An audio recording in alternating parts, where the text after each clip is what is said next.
Hello and welcome to another CF PowerScript tutorial with me, Christian Rauchenwald. Now in this video I'm going to show you how you can use CF PowerScripts to add your Taboola pixel to your funnels in ClickFunnels.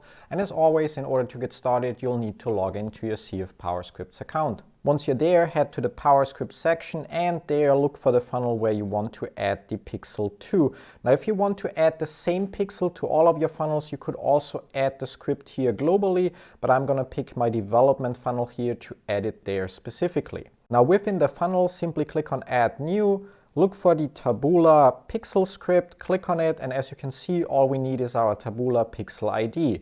For that, you will need to log in at taboola.com and in the Taboola dashboard, go to Taboola Pixel. Now here you simply have to click on View Code where it tells you that your pixel is active or maybe it's not active yet. So just click on View Code and you will see here the instructions for Google Tag Manager, and all you need is to copy your Backstage account ID, so the number that's written in bold here, head back to CF PowerScripts and paste it in here. Now with that, all we have to do is click on Add Script and we've successfully added the Taboola pixel to our funnel.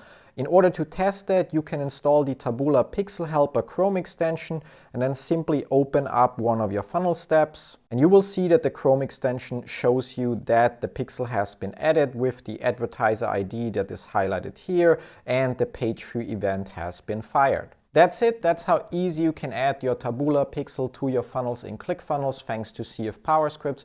As always, thanks for watching, and even more so, thanks for using CF PowerScripts. See you in one of our other videos. Till then, bye-bye.